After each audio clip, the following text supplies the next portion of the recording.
Guys, we are reading Goosebumps, The Werewolf of Fever Swamp. So, give me a minute. So, you see that we're only going to do chapter 1 in this episode. So, we're going to probably do a series, and we've got the series. You probably can't read it, but it says a series from the Smasher's Fright. Okay, yeah, chapter 1. Sorry. Okay, we got chapter 1. We moved to Florida during Christmas vacation. A week later, I heard the frightening howls in the swamp for the first time. Night after night, the howls made me sit up in bed. I would hold my breath and wrap my arms around myself to keep from shivering. I would stare out my bedroom window at the chalk-colored full moon, and I would listen. What kind of creature makes such a cry? I would ask myself. And how close is it? Why does it sound as if it's right outside my window? The wails rose and fell like police car sirens. They weren't sad or mournful. They were menacing, angry. They sounded to me like a warning. Stay out the swamp. You do not belong here. When my family first moved to Florida to our new home, at the edge of the swamp, I couldn't wait to explore. I stood in the backyard with my binoculars my dad had given me for my 12th birthday and gazed toward the swamp. Trees with slender white trunks tilted over each other, their flat broad leaves approached to form a roof, covering the swamp floor, and a blue shadow behind me. The deer pasted uneasily in their wire mesh pen. I could hear them pawing the soft sandy ground, rubbing their antlers against the walls of their pen. Lowering my binoculars, I turned to look at them. The deer were the reason we had moved to Florida. You see, my dad, Michael F. Tucker, is a scientist. He works for the University of Vermont and Burlington, which, believe me, is a long way from Florida swamps. Dad got these 6 deer from some country in South America. They're called swamp deer. They're not like regular deer. I mean, they don't look like Bambi, for one thing. Their fur is very red and not brown, and their hooves are really big and kind of webbed for walking on a wet, swampy ground. I guess Dad wants to see if these South American swamp deer can survive in Florida. He plans to put little radio transmitters on them and set them free in the swamp. Then he'll study how they get along. Okay, we're on page 3. When he told us back in Burlington that we were moving in Florida because of the deer, we all totally freaked out. We didn't want to move. My sister Emily cried for days. She's 16, and she didn't want to miss her senior year in high school.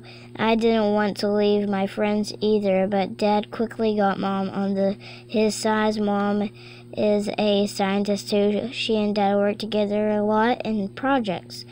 So of course she agreed with him, and the two of them tried to pursue Emily and me.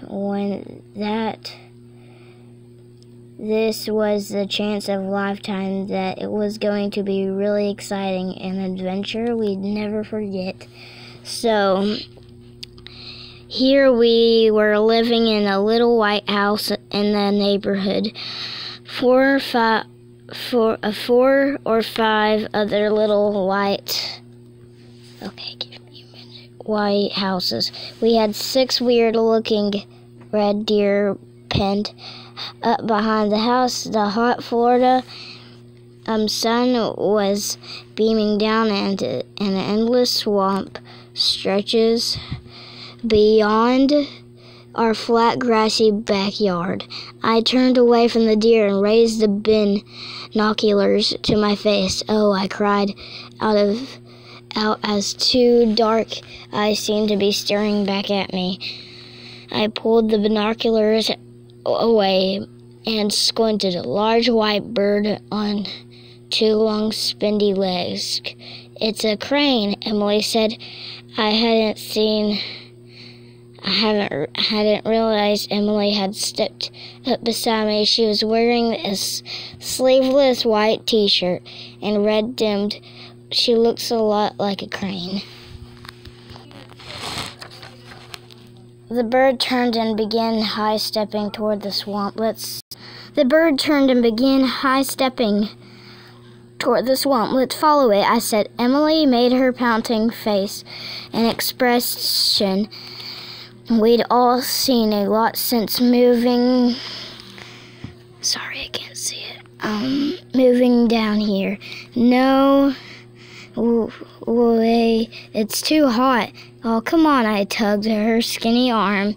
Let's do some exploring. Check out the swamp. She shook her head, her white blonde ponytail swinging behind her. I really don't want to, Grady. She adjusted her sunglasses on her nose. I'm kind of waiting for the mail. Since we're so far from the nearest post office, we only got mail 2 times a week. Emily had been spending most of her time waiting for the mail, waiting for a love letter from Martin. I asked with a grin. She hated when I teased her about Martin, her boyfriend back in Burlington, so I teased her as often as I could. Maybe, she said. She reached out with both hands and messed up my arm. She knows I hate my hair messed up. Please, I pleaded. Come on, Emily, just a short walk, very short. Emily took a short walk with Grady's dad's. Emily took a voice broken. We turned to see him inside the deer pen. He had a clipboard in one hand and was going from deer to deer and taking notes. Go ahead, he urged my sister. You're not doing anything else. But Dad, Emily could whine the best of them when she wanted. Oh, go ahead, Em. Dad insisted.